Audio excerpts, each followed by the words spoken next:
En Romanos 12:5, San Pablo retoma la imagen del cuerpo para darle una luminosa aplicación. El principio de la unidad es Cristo. En él, los creyentes dejan de ser una suma de individuos. No somos el resultado de una cooperación humana ni una comunidad que comparte los mismos ideales. De ser así, se perdería la fuerza de la unidad, porque si cambian los ideales, cambian los protagonistas. En cambio, Cristo es el mismo ayer, hoy y siempre. Además, cada uno es miembro de los otros. Aquí está el palpitar de la Iglesia de Cristo.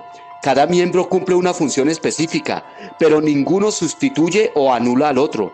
El ojo no puede pretender hacer de mano, porque se lo impide su naturaleza. Si intenta hacerlo, no solo pierde su función, sino que introduce un desorden que afecta negativamente al cuerpo. El secreto es reconocer el propio don, ejercerlo en la caridad de Cristo y alegrarse del don del hermano.